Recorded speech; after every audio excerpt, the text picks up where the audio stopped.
It's finally time. Fire up the gerbils.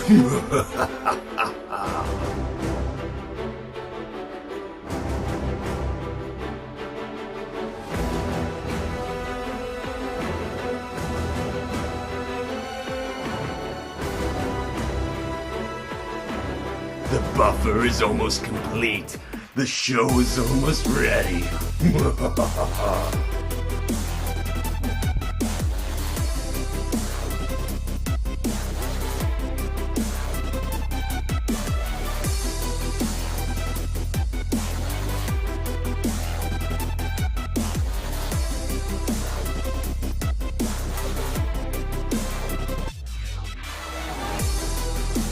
The buffer is almost complete. The show is almost ready.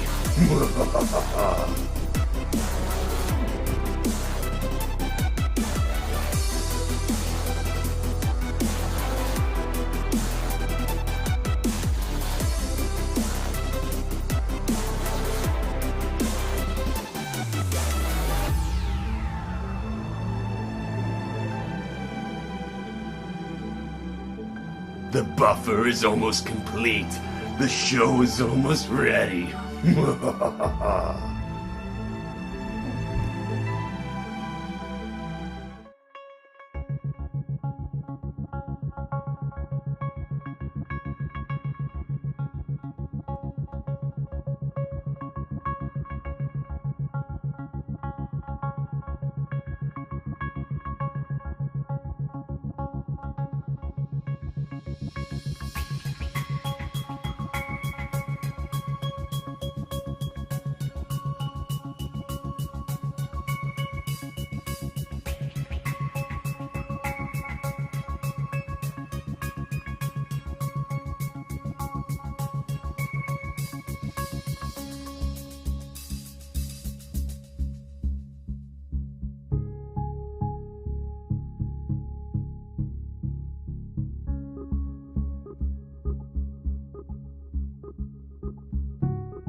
What's up, man?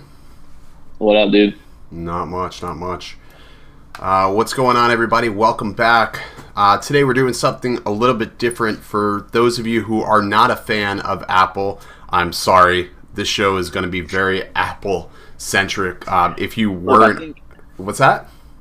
I think most of the people that like DJI probably own an Apple product. You probably do. It's almost necessary to have an Apple product. If you own it. So, you know what? Let me just do this because it's show number. This is technically show number 13. I don't know how that works, but let's see if this will. No, never mind. I guess I can't.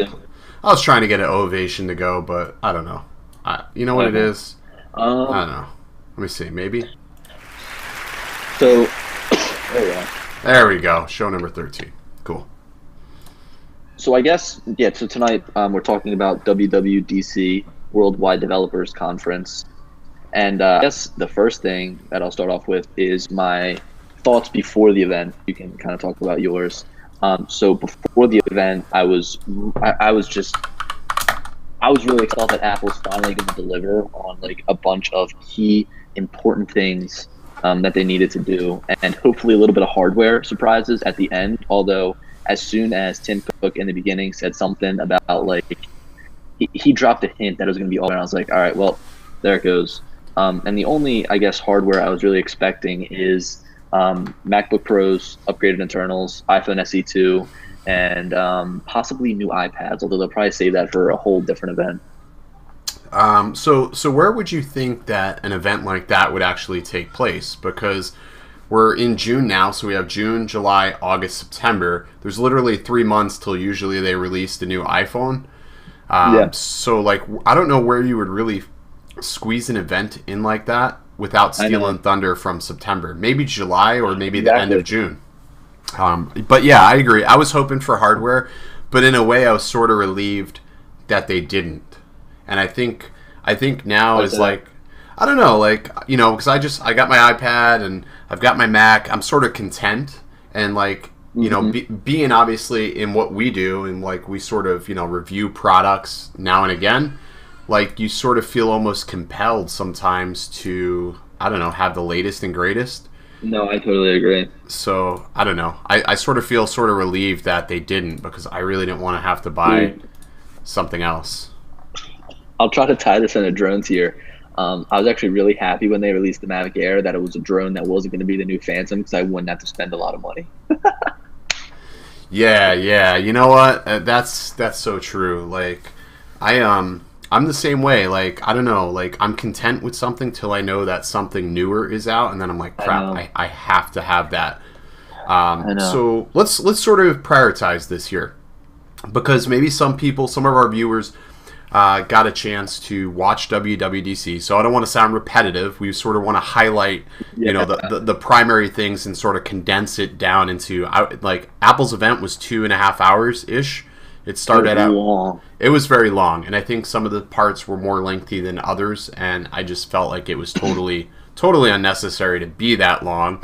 But let's start out with, we'll obviously start out with iOS. So iOS got, not really an overhaul, I wouldn't say, but I think they acknowledged the fact that there was a lot of issues with iOS 11. Yeah.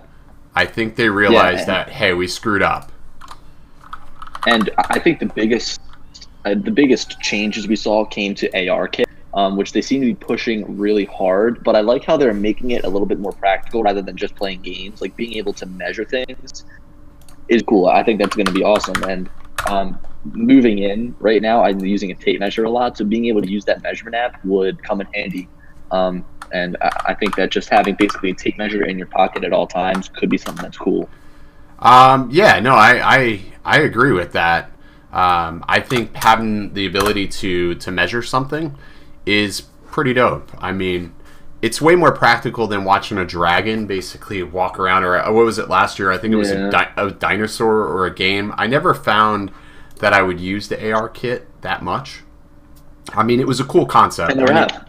I haven't used it once. I probably used AR more with Snapchat more than anything. And then I stopped using Snapchat. Hey, what's going on, Rohan? Welcome to the stream. Rick, welcome to the stream. And Joe, how are you? Welcome to the stream. Thank you so much for joining us tonight. So AR, that was cool. Putting utilities in there is pretty interesting, like measuring. I would like to see something that could maybe even accommodate like measuring glasses. Like, you know what I mean? I don't know like how you can do that. Measure like a cup of water or something. I don't know. Yeah. I don't know how you would do that. Or whatever. Yeah, exactly. That would be cool. But the measurement, though, that's pretty awesome. I really want to see Amazon implement AR into their app. So IKEA is doing that right now, and you can see what their furniture looks like in your house already built. It's like perfect use. And I've actually used it. I've used it, and it works really well, like to determine whether or not something's going to look good or fit. But like, how many times have you looked at something on Amazon, like maybe a computer desk or a light or something? You want to see how it's going to look, and you have no way. What's going on, Chino? Welcome to the stream. So yeah, that would be cool to see. But ARKit, that was nice. And then, what do you think about the performance for older devices? Because now they're talking about they're supporting devices like 5 years back, basically. Yeah, so I like that. I like that they're sticking with all these older devices. Although I think it's going to benefit everyone. And everyone usually has an older device, but someone like myself, I'm always up to date. I'm always on the newest phone, it seems. And Same. I like how they always tailor the experience of iOS to these new devices. So if you have an older device, of course, it's not going to be the best, but that's because the newest version of iOS was made for the newest phone. That's just always been. But for me, I use the iPad Mini 4, and I use it a lot. I love the form factor, and now being... You're sort of glitching on me a little bit here, man. So that actually works. So basically, they've sort of given you a new lease on life with that iPad Mini 4, I think. Yeah. My problem is the way they present it. Like, Apple has a very Apple-esque way of presenting like these things in sort of like an average Joe sort of format, where it's not very technical. They're throwing these percentages or timeses around like it's 2 times, 6 times, 7 times faster. But what does that really mean for like the day-to-day user? Are they going to notice it? I want to understand that, hey, these bugs, these issues I've had with my device for the past year, these random glitches that may make my screen not come back on or whatever is fixed. You know, and Chino said he loves the dark theme. The dark theme is only if you're a Mac OS user, which I'm a little bit sort of taken back. We're not seeing that on iOS. We have AMOLED screens now. Like, this would be the perfect time. Do you think they're going to implement dark theme? I think they might sneak it in. It seems like sometimes to one device and then make or like one ecosystem of devices and then trickle over to another ecosystem. It's sort of like, you know, we have iMessage on the phone, and then we got iMessage on the computer. I think it'll eventually trickle its way over to the iPhone, but it's almost like one of those things where everyone wants it, knows everyone wants it, and it's like, why wouldn't they just like come and just boom, change it? Yeah, I'm not really sure, you know, why they've sort of, I don't know. I just feel like they should have included it to make it consistent. You have it on Mac. Not a lot of, you know, everybody, you know, most people do have an iPhone or an iPad or something like that. Not everybody has jumped onto the Mac train because Mac is still very limited. And I found that out. Like, it's still very limited to what you can utilize it with. So it's one of those things that I think they should have included everywhere. And I thought Mac OS already had a dark theme. I think it's like a charcoal theme, but it wasn't like complete. I was going to ask you, do you have it on or no? I don't have it on because it looks terrible. I have it on. What it does is it basically just changes the menu up top and the dock a dark gray color, which I've seen the like. I think it looks all right. I may do it. I'm not going to install. I was going to install the new like Mojave onto my Mac because I've migrated all my edits over to Premiere. So for me, it's like no big deal. Like if it's not stable, I can always revert back. But then part of me is like, do I really want to go down that path? I mean, I don't know. I may wait a couple of betas before I do it. I do like, however, though, that they've made these releases free and they're sticking to that. Like you're not having to pay anymore. That is a really good thing. But moving back to iOS, go ahead. Real quick, this will kind of segue us into iOS. The adoption rate for iOS is nuts, 85%. So that's the problem. Android can't touch that with all that fragmentation, with all these different OEMs making devices. It makes it so hard to try to push out an update or push out an update at the same time. Like Google almost has to get with the manufacturers and say, hey, listen, this is when we're going to be going live. Your product needs to be ready to go or you're not going to receive certification from us to have the Google Play Store. There has to be some sort of incentive to push out timely updates. There are no incentives to push out timely updates. Not at all. And that's a problem. That needs to change. Otherwise, Android's not going to get any better and it's just going to progressively get worse. Dude, that's the thing. It's like if I were to look at buying an Android phone, the only one I would even consider is the Google Pixel. Pixel's the only thing you should ever even consider at this point. I don't know who your service provider is, but I've heard rumors that the Pixel 3 will be a Verizon only exclusive or a Verizon carrier exclusive. Yeah, so I mean, I don't know. I like Verizon. I've had, they're expensive, but you get what you pay for. The Philly area is up and down with Verizon. I can tell you that. I'll go places and I'll be with people who have AT&T, and I'll have no service, and they'll have LTE or 4G, and I've got nothing. So it's back and forth. I just pulled up a list of some more things that have happened in here. Obviously, we touched on AR. That was one of the main things that happened here. It's not the biggest to me, but it was one of the biggest changes. They added a lot, and it seems like it's going to be pretty good for games for younger kids. Yeah, no, I agree. What do you think about FaceTime, group FaceTime? I know a lot of people ask for this. People want it, group FaceTime. I have never wanted to FaceTime more than one person, ever. Yeah. But this is like for younger kids again. Younger kids who all want to talk together. And the way that they structured group FaceTime is horrible.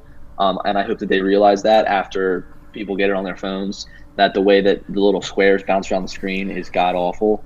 It's pretty And I bad. I'm hope looking that at it. I hope those changes to FaceTime. That's what he's talking about, in case you guys didn't get a chance to see it. So this is what FaceTime is going to look like if you're in a call with more than one people. More than one person. It's such a waste of space. All that black screen is just like terrible. And it looks that way in group or in FaceTime on your Mac too. It's all jumbled around inside of a window. Whereas they couldn't just make it, full screen. I mean, if you're going to be group chatting with more than 4 people, you're going to make that bitch full screen. I can guarantee you. But you know what? And, we were talking about FaceTime. You, Jack, and I were talking about FaceTime, how it just looks terrible. Like you look like you're 480p. Like what's going on with the resolution of FaceTime? Like it's 2018. Let's go ahead and bump up the quality here. At least get 720p stream. I mean, or give us the option to at least chat in 1080. I mean, come on, at least.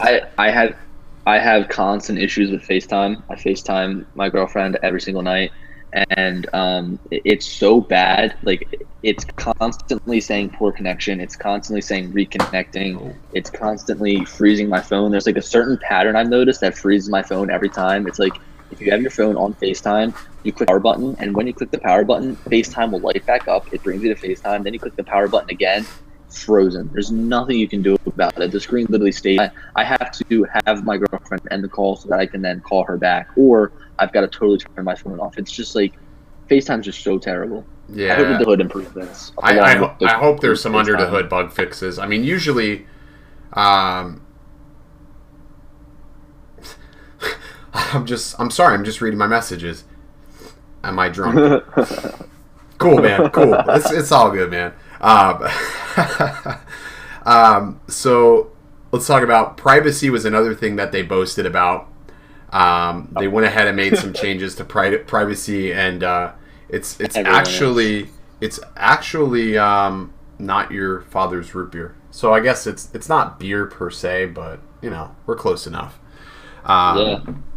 But yeah, so they made some changes. Obviously, with Facebook having this analytics meltdown earlier this year, they've introduced some privacy features, which I think is cool. I mean, Apple, I've always sort of felt like was like a privacy company. They sort of picked up or filled the void where BlackBerry was, or used to be anyways, with privacy. So I think some of the tracking features and things like that they've added into Safari and sort of the granular control is like a welcome change. Yeah. I don't know. I just felt like it was sort of lackluster from the iOS side. Like, I felt like they spent a lot of time on unnecessary things like Animoji. Like Animoji. Like, dude, I'm going off right now. Animoji is the biggest waste of time ever. I've used Animoji the first 2 days I got my iPhone 10, I used it, and I haven't used it since.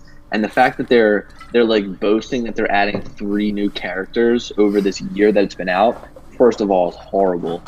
Also, the fact that you can now like Animoji within FaceTime, that's just the stupidest thing ever. The Memoji makes sense. I mean, Bitmoji is very popular, so for Apple to sort of jump on that train, like I understand it, and I think they're doing Memoji? Memoji. Like, it's like a meme.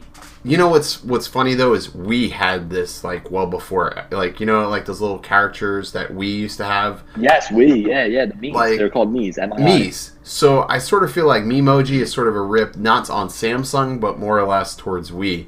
You would create your little Nintendo, yeah, your Me or whatever it is. I don't know. So this is the thing, is that it's cool to have your own character. Bitmoji has proved that, and with Bitmojis in Snapchat, it kind of makes it cool. Like, I'll send a Bitmoji every once in a while.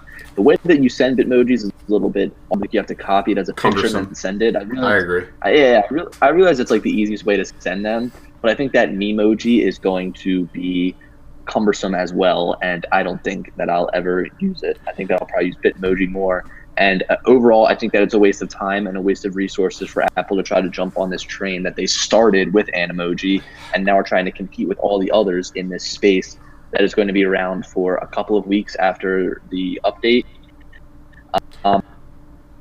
Yeah, no, I agree. I used Animoji maybe a handful of times when I got my iPhone. Like, it was cool for like a moment to send it, but the problem is not everybody spent $1,000 to get an iPhone 10. So then you have like iPhone 8 and 8 Plus users that aren't able to take advantage of this. I think they missed the boat entirely with Animoji because sadly, yes, it's super accurate. It's fantastic that it can track your face. But here's the thing. Like Snapchat and all these other applications like Instagram have been able to do AR without the need of infrared sensors on your face. They've been able to track your face and to do something similar. Mm-hmm. It may not be perfect, but everybody has the ability to have it. Not everybody wanted to spend the money on the iPhone 10, so I damn well better see like something amazing for the lower end model phones. Not even the lower end model phones. They just need to make it more affordable, so at least it's more widespread. Because I don't know. I think it's sort of silly. Overall, that whole aspect. Stupid. Yeah, Animoji is stupid, and it's a waste of time, and there's not really much more to be said. I'd love to know if they keep the statistic how many Animojis have been created, because it's probably really low. I would hope they don't have the ability to create it like to find the statistics. That would defeat the level of their encryption. Yeah, exactly. They did boast their encryption. Something I do like, and it's probably like my favorite feature that they talked about all day long, is group notifications. Yeah. Group notifications is something I've been bitching about since like iOS. I think it was iOS 11. I thought, like, I may be wrong, that they sort of introduced this. Like, I could have sworn that this was introduced like a year ago, but we never saw it. But maybe I'm wrong. But group notifications is amazing. There was a way to group notifications when notification center first came in through like iOS 4. Whenever you pull down your notification center, all of them. Now, granted, they wouldn't be to one little notification, but all of your messages would be in area, and then all of your other would be under that single app, which was better than what it's like now. You always had the choice whether you wanted to group the notifications by application, so it'd be under messages, and then phone calls be under phone, FaceTime under FaceTime, et cetera, et cetera. Right, and you can prioritize by time. Yes, and they don't have that now. So, there was a lot more granular control. It's so funny how they go backwards and forwards with the development of the app. I don't know. I don't know. They need to do better. They need to do better with that, and hopefully it's cool how they're stacking them. I sort of like the way that looks, the way it's stacked. I think that's going to be great. But I'm just going to be stoked to have, like, when my Ring camera goes off, to have them all grouped in, like, instead of cluttering up my lock screen. You've been bitching about that forever. Dude, because it's honestly, like, I have to sit there and scroll through, like, I don't know, 40 freaking notifications every single time, like, the camera goes off. And it's just, Drone Image, he's answered that, like, 20 times. I'm almost certain, like, we've answered what our favorite drone is, like, a lot. Which one? Drone Image. Oh yeah, dude. My favorite DJI drone has got to be the Phantom 4 Pro. Although, dude, all right, look, I don't want to talk about drone. I just do want to talk about WWDC and stick to the whole theme of things here. But I do have to say that I'm digging the Mavic Pro vertical shooting. I love it. Dude, I'm seeing you. I'm seeing you post a lot of it. You're gonna make you should put that on Snapchat, man. Snapchat, that would be cool. I did. I uploaded. I had made a little edit. I put it on my Instagram story and I put it on my Snapchat story. Surprisingly, I went on Snapchat. I was like, oh, look here too. Yeah, you might as well. I mean, it's all vertical. Yeah, exactly. But Instagram stories, that's pretty. I don't know. I'm still touring. Like, I've started using Snapchat again, and I don't know which one I don't know. I mean, the Snapchat app, the whole layout is still freaking horrible. It's so terrible. It's so terrible, and I just wish they would acknowledge it. And I sort of felt like Apple was taking stabs at Snapchat. Like, I feel like Facebook with Instagram and then Apple with the iMessage are, like, slowly but surely trying to choke out Snapchat. Snapchat is their own worst enemy right now, and it's like their battle to lose right now. Like, exactly. Snapchat is, even though they're one of their biggest battles, I also think they're the weakest link. Like out of all the social media platforms, if there's one that had to go, I think it'd be Snapchat. So yeah, I don't know. I mean, Facebook, I think might. I don't know how this would work out for them, but if they bought Snapchat, see, I don't know if that would make sense for that standpoint. Like, I don't know. But like, what if they bought Snapchat literally shut down the app. Oh, that would be I would be happy because then I wouldn't have to choose between Snapchat and Instagram. I'd just be back to Instagram. Like, what if they went, and I think one of the main reasons people are still on Snapchat is because of the streaks. They said, we're going to buy Snapchat, and we're going to add your streaks over into Instagram. We're going to discontinue Snapchat, but you'll still have your streaks over on Instagram, and you can be able to, message each other through there and keep your streaks. That would be dope. See, I never I listen to people talk about streaks, I'm like, what the fuck are you talking about? What is streaks? I don't care how many times. That's like saying, okay, we've had 4, 5, 6. We text message daily, but where's my fire emoji? Where's my fire emoji, Billy? It's like, I don't know, man. I don't know. It's like, I don't know, but like people, I agree. People think that's important, so that may be something they want to implement. But not going off subject here. So talking about here's a question for you, and maybe other people out there. Will you upgrade to the betas? Man, I don't know.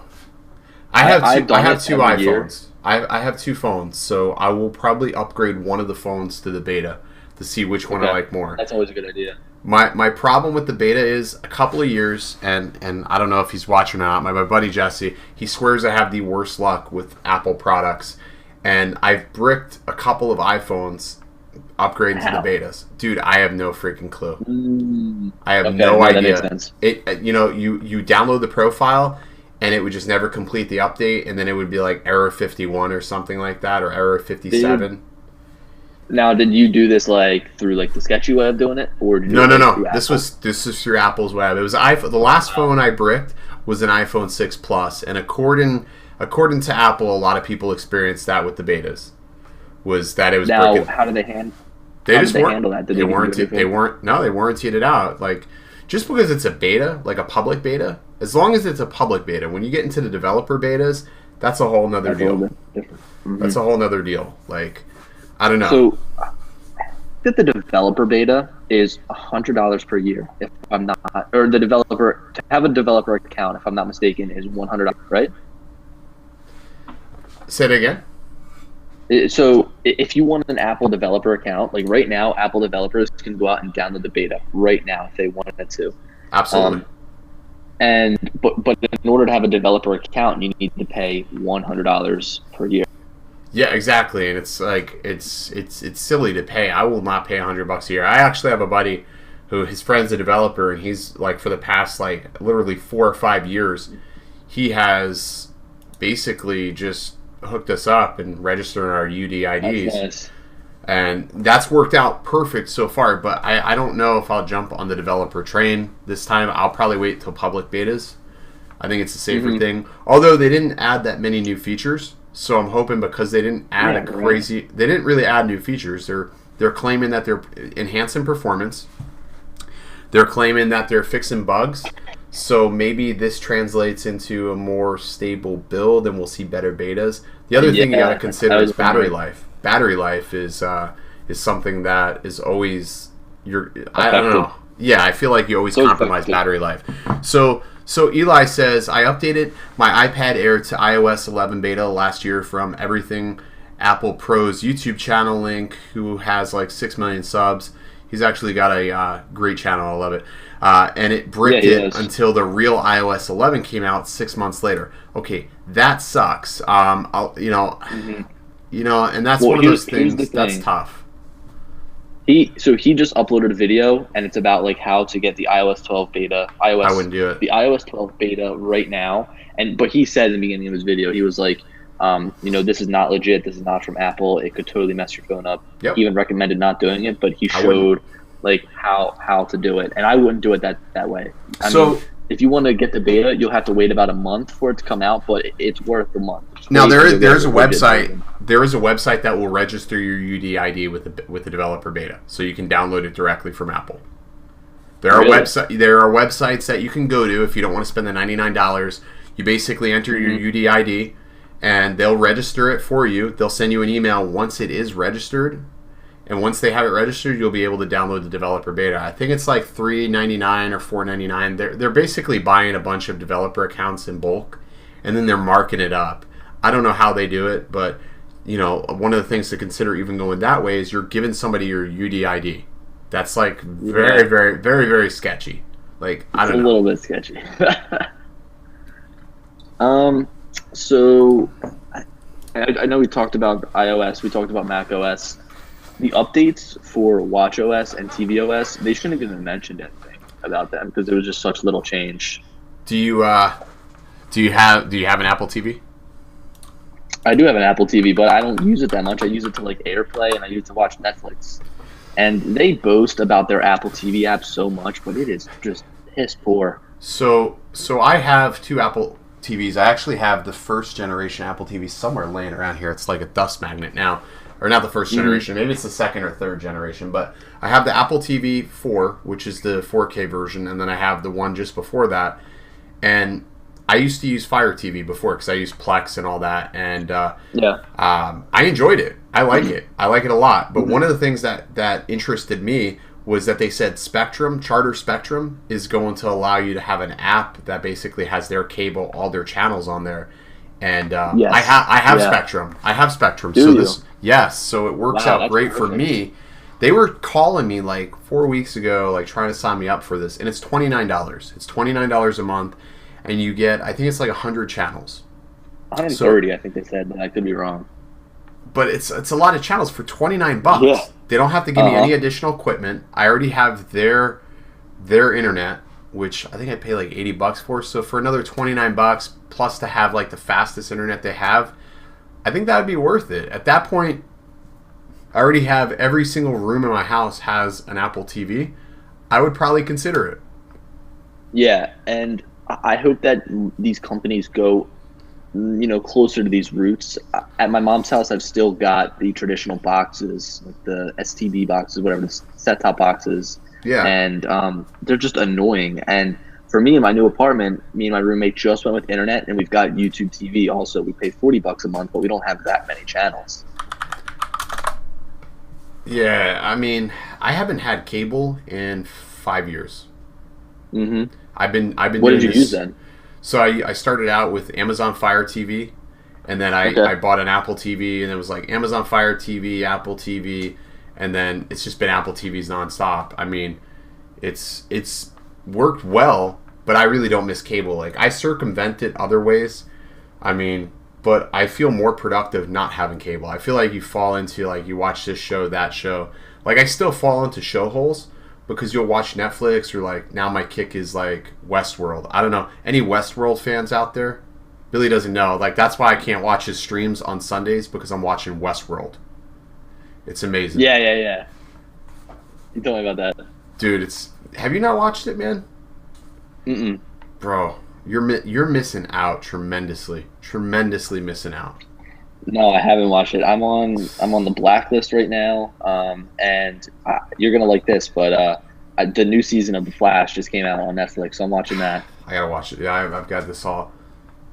Dude, you love The Flash. I know, man. I'm trying to figure out a way. I'm trying to figure out a way to put this, like, I want to build like a Flash figurine in this case, this PC case. Oh, do they have any of those cool like figurines you can build of The Flash? I know they have sometimes those like.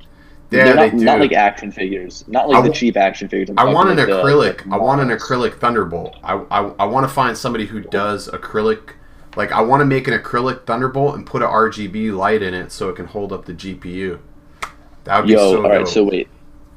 My roommate was telling me about this person that can make custom, like, do you know, like the signs when you go into a bar, like they hang in the windows, like the neon like signs. Yeah. Yeah. She can make custom one of those. Could you imagine getting that in a lightning bolt? Dude, that'd be so dope. I don't even know where I put it. My wife's like, oh, your room's so really bright. It's I've got a lot of crap on the walls here, but like, I can stand for some more. I'll find a space for it. Cool. We'll find a space for it. So the way we look at like these iOS updates is obviously like what we see here is going to obviously trickle down to like what you guys see later on down the road. And the reason why we're really spending a lot of time talking about this is because, simply put, if you're flying a drone or at least flying a DJI product, you absolutely own an iPad or an iPhone or some sort of iOS device. So let's just face it. Obviously, we're all no stranger. You've heard me complain about it before. DJI products work best with iOS, and they just do. They are like conjoined at the hip Although, after seeing the Microsoft Build convention, it gives me hope that maybe they will expand their horizons to maybe some more Windows-based, or maybe eventually we would see a Surface app. That would be so awesome if we had a like. Could you imagine having a Windows app that you can connect your controller to and fly your drone from inside your house or something? From like a laptop or something? That would be so amazing. It doesn't have like the Google Play Store or anything on it like that. Maybe it does, but I'm not too big on PCs. But I mean, could you imagine having a Windows or like a Mac-based app? I think it would be awesome. Man, that would be so amazing. Like, I don't know. I would love to set up like a station to fly. Have you ever done that? Like, set up a tripod and just fly? Like, I've seen people set up a tripod with their drone controller, like where they're just stationary. I don't know. I've always walked around, but I've seen people set up a tripod. I actually seen that in the DJI workshop. I'm not sure who he is, but he's over there in China. Is it Ching Hawk? I think Ching Hawk does that. He set up a tripod, and he had like his controller and everything on a tripod, and he was controlling it like that. It was yeah, he's got some cool gear, dude. Though. That guy would be one of the ones, like, I would love to meet him. There's obviously going to be a huge language barrier. I would need like to have a translator, but he would be somebody that would be absolutely awesome to meet and just to fly with, because he looks like he's got some great stuff. Joe says, I just bought a Fusion 7 tablet. Will that work with the Phantom? I've never heard of the Fusion 7, Joe. I probably wouldn't trust it. You know, a lot of the problems with Android is like, you look for certifications. You want an application, or you want a tablet that is Google certified, and that sort of falls in that gray area. If you have a phone, like an Android phone or an iPhone or something, start with your iPhone. I wouldn't trust like a Fusion 7 tablet. I've never heard of a Fusion 7. Have you? Neither have I. No. Yeah, I don't know. I would stay away from Android tablets, like, totally. I mean, Ken said it best. You still have ADI mode, and you can still fly these drones without the use of a tablet. But if it gets further away, you're not going to really have any way to navigate it back should that fail. No, yeah, I totally agree. Yeah. Look, if you're looking to buy something to specifically fly your drone with, the new iPad, perfect. $329. Dude. If you're a student right now, if you got a drone, $299. Yeah, this is $299. However, I did have it overheat, but like people pointed out to me, this is a big object, and I'm in the sun, and even if the sun is not out, the LCD screens on these will absorb heat. That's obviously why they make lens hoods. So, so are you still having that overheating problem? You said yes. So I haven't flown with it since that day. Like I've used my iPhone. You know, I haven't really flown that much. I tried flying yesterday. Jack and I tried flying, but it's dude, we've had like 2.5 weeks of just downpours, so it's not been good flying weather by any means. What's going on, Lloyd? Welcome to the chat. You're not late, man. You know, unless if you just missed us talking about iOS, but that's it. So you're definitely not late. If you have an iPhone, Joe, use the iPhone. I think that the walkie-talkie thing for the Apple Watch is cool. I know it's nothing new, but I do think that the walkie-talkie thing is cool, and it sort of adds a different dynamic for like watch-to-watch talking. But for someone like me who still has a Series 1, which this thing is dead right now, it's been dead for the past couple of days because like it just loses charge so fast. I don't know. It's not going to be that helpful for me. I need to have my phone on me in order for it to work. Do you have the Series 3? No, I've got the Series 1. Okay, so I had the Series 1, and I thought that was a vast improvement, but even still, like, I feel like it doesn't actually make it through a full day's worth of, usage. That's, to me, is a problem. Yeah, so the Series 1 that I have right now, this was actually bought, honestly, like, I'm just remember. This was bought like probably 3 weeks after the release of the Apple Watch, and it held up really well. But once they released, and the Series 2, with some of the improvements they had, was definitely making me want to buy the new one. But with the Series 3, with cellular built in, that's what I want. Yeah. So my brother got that, and then he sold it, and he runs, so he went to Garmin, and okay. And now he's like trying to go back to an Apple Watch. So he said that he doesn't like it. Like, I don't know. You know, I've been using the Fitbit and I've been okay with that, but I still like the ability to be able to respond and interact with my watch a little bit, and you can't do that with any other watch. So that's the thing is I love how, you know, it's all about the ecosystem and how the Apple Watch fits into the ecosystem. I think is perfect, because if you look at any of these third-party watches, and even how they have, like, you can use Android watches with your iPhone now, right? Obviously, you don't get the same level of you can interaction as you said. I mean, they're all third-party watches at the end of the day, and if you want the best interaction with your phone and looking for a watch, it's got to be the Apple Watch. This guy's a trip. Yeah, next telling Zello. Well, Zello is a joke. So, like, when we had that hurricane, Zello... What is Zello? So Zello is, like, they say you can use it with very limited data. It's like an application you download on your Android phone or iPhone or whatever. And when we had the hurricane, people thought we were going to lose cell signal, and which didn't happen, by the way. But because they thought this was going to happen, they were like, "Oh, you don't need data to use this." But yeah, you do need data, because it's an application. It's still using data. It's talking to a server. So I don't know. Zello is a joke. The whole push to talk thing, I guess it could be cool if you can have, like, an icon for somebody. Like, if you have a favorite person and you can tap it and then be like, "Yo," or just say something to them, like, what up? Like, what up? But, like, I don't know. I guess the thing is, like, honestly, at the end of the day, like, the watch is just, like, not practical, you know? No, like, it's anything not. that you can do with the watch, it's not practical. Being able to look at, like, all the notifications and stuff on your watch. Even, wait, hold on, how you can look at full web pages on your watch now? You can click on links. Like, talk about not being practical. I don't know. Like, I find it faster to just pull out my phone, and that was the thing. Like, when I had my Apple Watch, I was like, I sold it so fast because, like, I had a Series 1 and I was able to sell it. Yeah, dude, I sold it so fast because people were like, they wanted it, but I'm like, man, this is annoying. So, like, yeah. For me, that's part of the reason why I'm happy with the Fitbit, because I just want something to buzz me and send me a notification, but that's all I want, a notification. My phone's always in silent. Always in silent. So, I don't know. You know what this really helped me out with is high school. Even college now, you're just able to, like, put, like, pictures on here of stuff you got to remember for tests. I mean... What year of college are you in? You're a sophomore?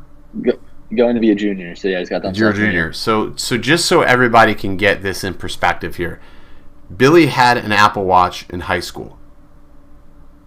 Dude, you want to know how I bought my Apple Watch in high school? I feel really old right now. Go ahead. How'd you buy your Apple Watch? I thought you were making a joke that, like, I, like, had a lot of money or something. No, not at all, dude. I'm making a joke that I feel old now. I feel old. Go ahead. Well, I feel old, but I'm in college now, which is crazy. Shut up. And no, I was working for my dad, and we just, like, we're trying to get this project finished. And at that point in time, I wasn't taking pictures for my dad, which I do now. But I was working as, like, a laborer. I helped sweep, I helped move material, stuff like that. And I remember we worked within the span of 48 hours. I think we worked like 36 or 37 hours, and that paycheck, I went right to the I bought my Apple Watch. So. But do you hear what you said? And this is what, like, people don't get, is that you worked for that watch. Nobody, like, it's not like your dad bought it for you. It's not like your mom. Nobody gave you that money. You worked for it. And I think that's an important thing for a lot of people to understand, is, like, people think, like, we just buy things because we can, or we live with our parents or whatever, but that's not the case. We literally work for everything we have. Like, 90% of what you see that we review, we buy. I think people miss that. Usually the stuff that to me is the smaller stuff. You know, it's the stuff that these just like, yeah, there you are. Like, all right, it's definitely helpful. Polar Pro filters, which, you know, they're expensive for being filters, but in the grand scheme of things, filters compared to new drones, it's like not even comparable. It's, you know, it's a stepping stone, because, like, obviously, like, you know, it's funny, like, I can't even work with Polar Pro because I don't have enough subscribers for them to, like, really acknowledge my existence yet. So it's like, I'm thinking their threshold is probably like 20,000. By the time you get to 20, I think that's about when they reached out to me. 20,000, they'd be like, okay, you have enough influence for it to be worth us sending you $79 worth of filters. I'm still stuck with people sending me, like, I had a company send me this light switch. They're like, yeah, we want you to review this light switch. I think it'd be great. So I had to install the light switch. I blew like 3 breakers installing this light switch because they don't write anywhere on the box that it's a single pole switch. Like, it looks like it could work with a double pole, plug that thing in, get it all wired up, turn the breaker on, boom, lights out. I blew like 2 breakers, knocked my fridge offline. Surprised I didn't electrocute myself. Dude, it was a bad I was so annoyed. I even said, for now on, if it requires any installation, I am charging you at least $150 to review your product. I was so pissed. So pissed. And then they said to me, because what happens is, this is how they send you the product. They'll send you the money to buy the product because they can't send it to you directly. And she's like, well, you got to send me the money back. I'm like, I'm not giving you the $35 back. I literally almost electrocuted myself, and I had to go buy a new switch after your shit blew 2 breakers. No, you don't get $30 back. I got an email, and at first I thought it was right from Zayun. I think that's how you say it, right? Zayun. And I was like, Zayun, oh, shit, yeah. Man, this is awesome. They're going to send me something. And I was like, oh, wait, it's some reseller through Amazon, and they wanted me to buy the crane. And then they want you to review it, and they'll pay you. They'll pay you. Yeah, no. Yeah. No. I just told her, I said, look, that's really confusing. Like, if you guys could just send it to me, I'll be sure to, post a review, make an Amazon review, whatever you guys need. But they won't do it. If you're looking to do, I know. I was like, look, if you guys are looking to do like business, like this is how I do it, and like, I don't know. I don't know. You want me to review their product, fine. But I also don't like that they'll send me emails and be like, could you please not leave a negative review? I'm like, well, could you please not make a crappy product, because I'm going to leave a review based upon what I deem the product is actually worth for somebody buying. Like, that's my job, is to tell somebody whether or not this is a good buy. I just feel like that whole thing, and that's my problem. Like with Apple, they don't really send out their products to anybody. Like that's not really a problem, but that's a good thing. That's a good thing. Everybody sort of gets it on an even same deal. They started with the iPhone 10 though. They sent it to a couple of people. Last year they did. Yeah. Last year they did. MKBHD came out with like an iPhone 10 unboxing, which I think has like 8 million views right now. Like literally unboxing an iPhone. Well, and they gave it to Board at Work, and I remember, I forgot who said it, but there was an article like degrading the fact that YouTubers got their hands on it first. But if you think about it, who's going to give you a more honest review? Somebody who's had it, you know what I mean? I'd rather have the, plus two, this was like a brand new product. It was like sort of cutting edge for them. Mm-hmm. I don't know. Do you know who Jason Lewis is? Have you ever seen him? No, not familiar. He's got a channel called Painfully Honest Tech. And his channel, like, I remember watching him when he had like 3,000 subscribers. I've been subscribed to him that long, but he's got like 59 or 60,000 subscribers. So it shows you he's doing something right. But he does this series where he does these videos called Can You Trust? And then after Can You Trust, it's MKBHD or Jonathan Morrison or whoever, Unbox Therapy. So he actually did a video on Jonathan Morrison, whether or not you can trust him. And he basically said, no, you cannot. And it got so much attention that Jonathan Morrison actually responded to the video. Really? Like, legitimately, he made a video about it? No. He didn't respond, and he commented. So remember that video comment you showed me today? It was like a paragraph long. Jonathan basically bullet pointed every single point that Jason put out, but it was very positive. Like, I was expecting him to sort of be negative about it, but Jonathan was very positive about it, and it was just like I was like, damn. So it's like sort of like, I don't want to copy the idea, but it's like sort of like, well, who do you trust in the drone industry? Like, who do you trust for review videos here? Like, because we obviously have quite the selection as of late. Like, there's a lot of channels popping up. So it's like, we saw We Talk UAV do that, like, top 10 drone channels, which, some of them were like, some of them are some of them, are, channels that I would use if I'm trying to review or understand a product that I'm not going to buy. You really got to make sure that the people you're watching have the actual drone too, because there's a lot of people, especially with drones, that like to they own a drone and then they want to make a video about a drone they don't own because they think that they know because they fly drones, right? But they don't really know. Like you really need to find someone who has the drone, and me myself, I'm skeptical about that a lot. So what I always tend to do is, like, when I first get a drone, if I'm doing like a review, let's say I get something a little bit early, which usually I don't get things early from companies, but what I'll do is I'll buy it. I mean, immediately. I'll be the first person to try to buy it, so therefore I'll get it first, and I'll say, yeah, today I'm doing a review of the Mavic Air. I'm gonna hold it up so people can actually see, so right. I'm not just blowing smoke out my ass. Yeah, no, I agree with that 100%. That, you know, I mean, obviously we've all had to talk about that, like the Phantom 4 Pro 2.0. No way in hell was I going to put $1,700 out for that drone to talk about OcuSync and but props. Here's the thing: if you've got the Phantom 4 Pro, or if you've got the Phantom 4 Advanced, we had something similar. Talk about the Phantom 4 Pro, we had something similar. Like, you know, and I know we were talking about WWDC, but obviously we have a lot of drone fans, and WWDC is fantastic and all. But the problem is, like, it was a very underwhelming event, and I think we touched on a lot of the prime things. Like, there are some things for Mac OS users and dark things, but, like, I look at some of the videos lately, like, you know, and I hate to even bring it up, but, like, a 4-part series on the effing Altel Evo from Kluge. Like, what the hell? He seems like a nice guy, and I don't want to come off as a narcissistic prick or an asshole, but I'm sorry. Like, you just basically regurgitated all this information from CES, from when I went to IWCE. Same thing. The same damn thing.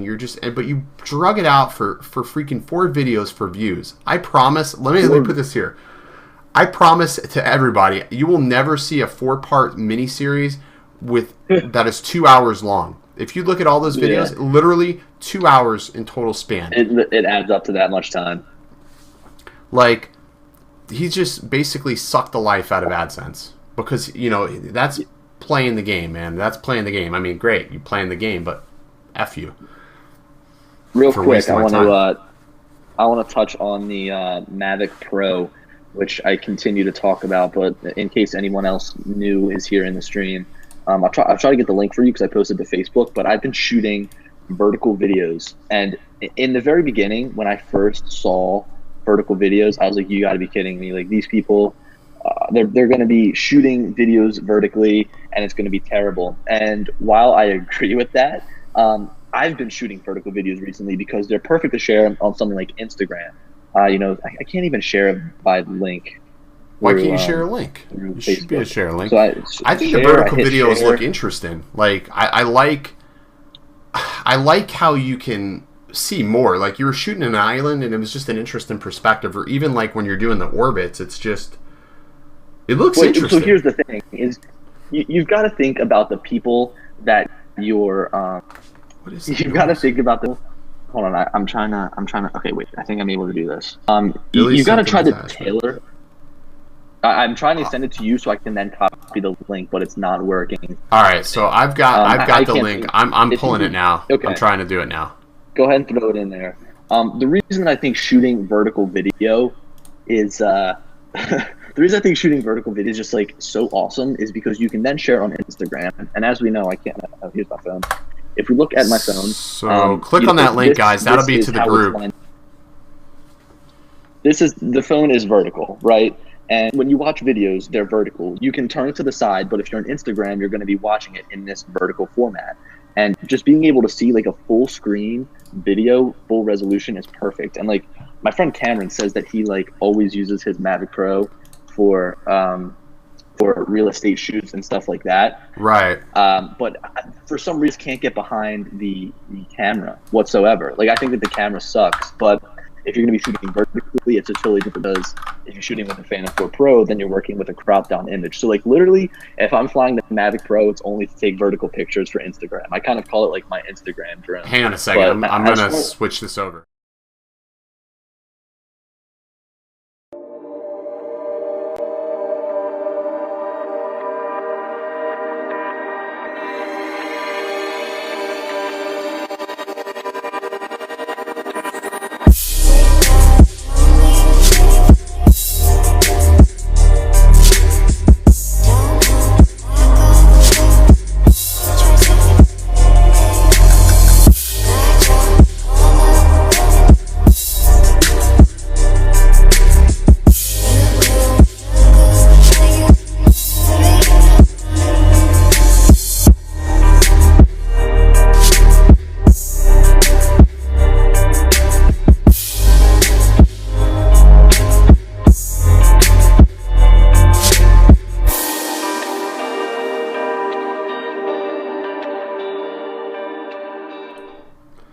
So that was pretty awesome, dude. Well, that's the thing is like at that right now, if the phone turns sideways, or if you're on your computer and you're watching this through the screen, it probably looked terrible. But if you're looking at it through Instagram, which is where I posted it through my story, and you're watching it vertically, then it's like, holy shit, this is awesome. No, and I agree, and that's how I saw it when I was on Instagram. I'm like, what's this? And I'm like, I clicked on it. I was like, oh man, but like the editing, like, so I got to ask you, did you edit that with FCP or Final Cut? Did you edit that in, or did you do? I put it into my SD card. Just like a regular edit. I didn't give it too much care because I knew it was just going to my Snapchat story. Sure. But no, it looked good. Yeah. I like it. That gives a whole new dynamic, you know. It's one of those things that I think is underrated. I know Peter McKinnon does a lot, like with the Snapchat stories, and that's sort of the reason why too. I got that GoPro Karma, or not the GoPro Karma, Jesus, GoPro Hero 5. Oh no, what am I thinking, man? What am I thinking? But the Hero 5, if you turn it to the side, you can do Instagram stories with it. Okay. So it makes the the perfect, if you want to like do something that you're going to absolutely destroy a camera, a little Hero 5 is probably a good way to go. But that video did come out awesome. I saw in some of your videos you're doing a little bit more color grading, it looks like. Yeah, I'm trying to start. Although Final Cut Pro, dude, you just really can't color grade in it. I don't know about you. It seems like it slows it down. You were right, though. I will say this: like color grading in Premiere is like a dream. It's like a dream. So a little bit of color grading for school and stuff within Premiere, and it works. It's like Photoshop in a sense. It doesn't slow down.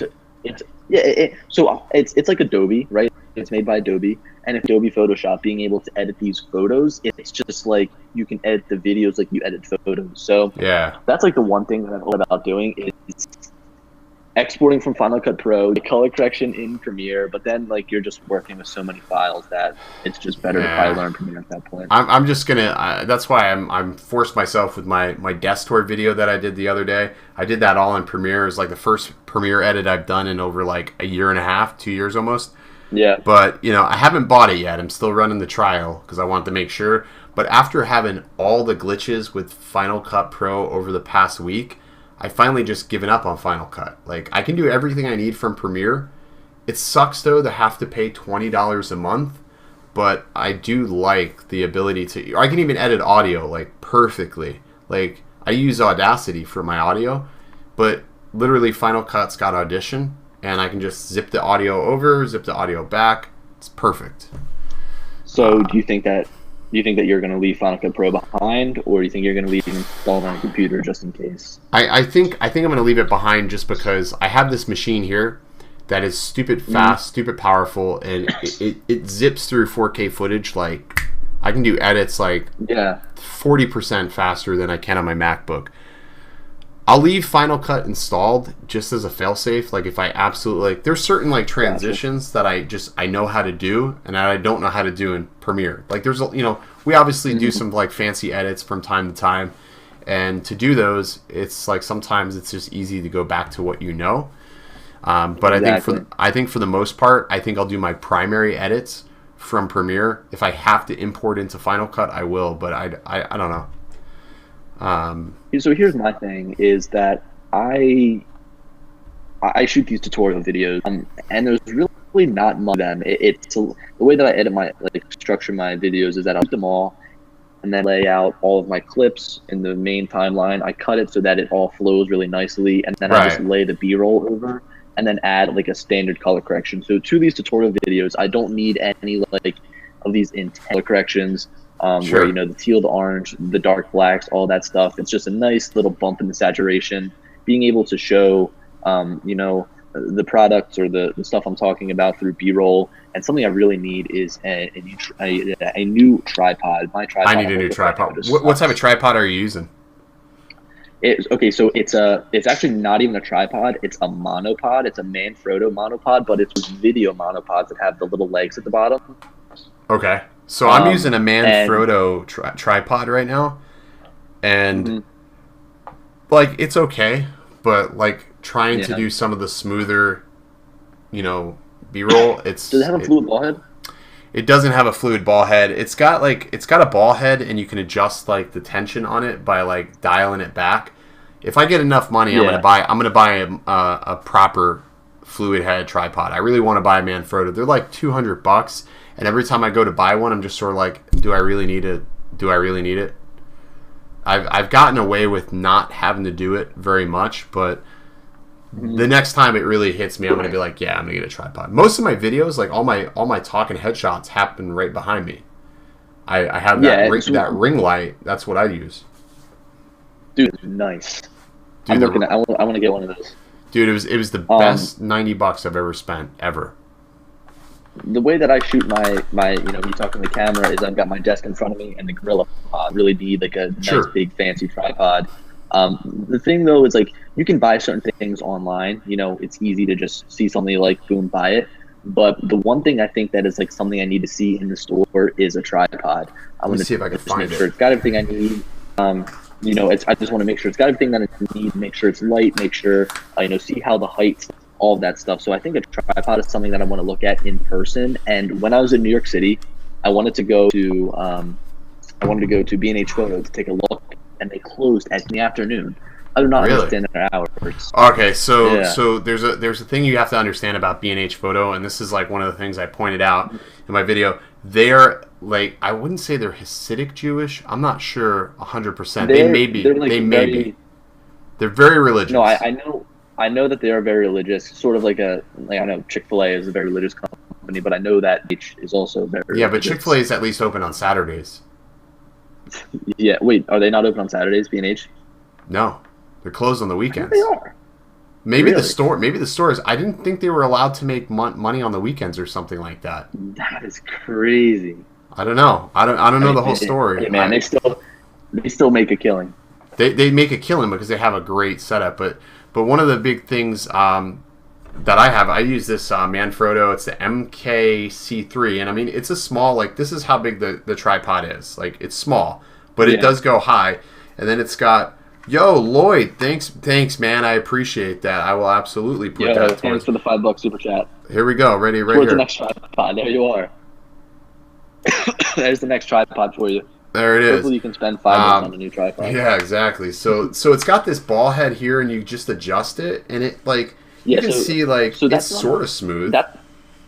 It's not a fluid ball head, but it is definitely smooth. It's smooth. I mean, you can get good shots with it, but when you have a weight of a camera on it, it does it hinders it just ever so slightly. But then you can hit this piece here, and you can they call it an action camera tripod is what it is. So you can sort of pan and follow somebody skateboarding or something. I mean, I've had this tripod for literally 3 years, and it hasn't failed me yet. Now that I say that, it'll probably break, but yeah, right. Yeah, but Jeremy's tripod. What's that? Oh, Jeremy's tripod. Yeah, the one video shot, it was like snap. But that's an expensive tripod. But he lugs it everywhere though. That is a big tripod, and I've literally seen him. I don't know where this field is, but he lugs this thing all the freaking everywhere he goes. I can't imagine where this field is, but he had 6 drones. I saw a photo of him carrying all this crap. I'm just he needs to get himself a radio flyer, and throw all that stuff. Whenever I make those videos outside, I always try to find a spot where I can pull my car up, and then I use the hood of my car to put my Gorilla Pod, and I put everything I'm reviewing or everything I'm talking about. So it's all right there, which is nice. So I always try to find a place where I can pull up my car.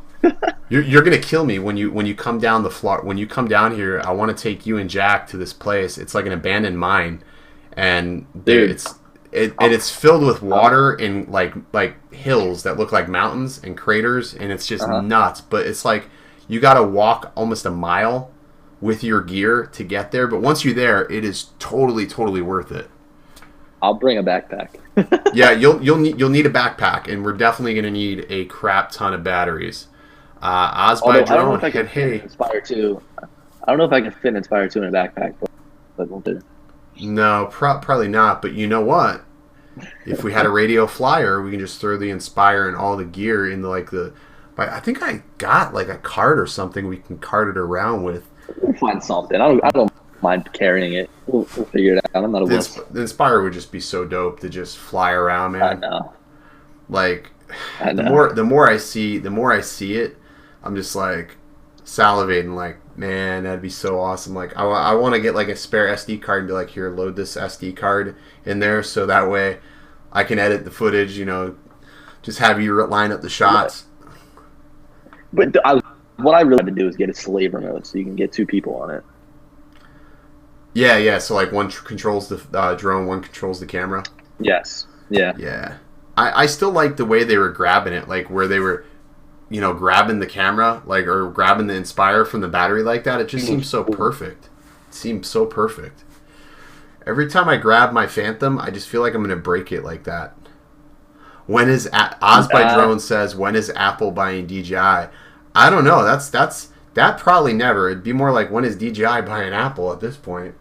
You think? No way. No. They don't have the money for that. No, I think DJI is just so powerful on their own. They have stupid money right now. DJI has stupid money. They're the leader in the industry. They're not going anywhere. No. I think they're just good partners. They're just good partners. They promote one another's products very well. They complement one another. They do. You know, they don't for DJI to take a lot of ideas from Apple. It's certainly not a bad thing because you see what type of company Apple is. So. Yeah, and I mean, it's nice to see things improve, but it's so funny how identical they are with like one another, like how they sort of emulate one another. But let's do this. Let's do a little Q&A. Okay. We'll do a little Q&A here for so if you guys have any questions, we're going to go ahead and open it up to you guys. So go ahead and ask away. Let's go up and see if there's anybody else asking for some questions. Someone, Joe Mariana said John Morrison. He's just like a tech YouTuber, someone who does a lot of like technology. It's not just drones. It's not just phones. He does a lot of stuff. The phones, laptops. Okay, it's probably most, but he's in the general technology space. He does gadgets. Phones, laptop. I've never seen him cover a drone though. He's like in the 1% of like I would say there's like a top 1% of like tech YouTubers. So you got like your MKBHDs, your Unbox Therapies, Austin Evans, and he's literally in the top 1% of tech YouTubers, right up there with like the iJustine. So he's very mainstream. Like as you start branching off, it's funny. Red. Yeah, like we need red while we're shooting YouTube videos. Yeah, right. It's funny to see the different branches of YouTube. It's like literally like an olive tree, how the different channels are, sort of congregated and how they sort of segregate themselves into the different spectrums of YouTube. I think the niche though really is the drones. Like at least for me, I found my mark talking about drones and being in this community. It feels more fitting. Because there's a lot of channels that I think do a good job, but they don't do a great job, with delivering the information. It's like you said, you got to show your product. You got to hit your punchline within that first few minutes of your video, like right away. Let the people know you're serious. Plan telephone. And I try to hit the punchline if it's going to be a longer video, sure, like 7 minutes. But if it's going to be 3 minutes, I just try to blurb it all out. Now you're on Build a Drone Reviewer tomorrow. Is that correct? Yep. Yeah, tomorrow. Tomorrow, right? Yeah, tomorrow night on Tuesday. Tomorrow night, Tuesday. So Tuesday night, Rotor Talk. Billy will be on with Build a Drone Reviewer. So if you didn't get enough of him tonight, be sure to go ahead and show him some love over there tomorrow and do that. Let's see, Grimfly. Both of y'all main camera. So what's your main camera? First. No, you go first. Okay. Well, I've only got one camera. I've got the G7, the Panasonic G7, which is due for an upgrade. Autofocus, yeah, due for an upgrade. The autofocus is just god awful. Are you going to get another Panasonic? Because I saw that you said that. I did read into that update, and people were talking about it, and they're like saying legit, it's fixed. Yeah, I've seen. So Jack and Cameron, both people who have the GH5, GH5, yeah. Yeah, they're saying that. To buy the Panasonic. That's what they both shoot on. And after the main reason I want to stay away from the GH5 is because of the autofocus. I mean, it has everything that I need. It's got dual SD card slots, something that I've been looking at. It's waterproof. Yeah, the weatherproof body. It's got the in-body image stabilization, which I mean, does good for certain handheld shooting. It's not going to replace a gimbal or something. No, but it does good. It helps out. It helps out. And also just the sheer power of the camera. So that's probably going to be my next purchase, camera purchase, I should say.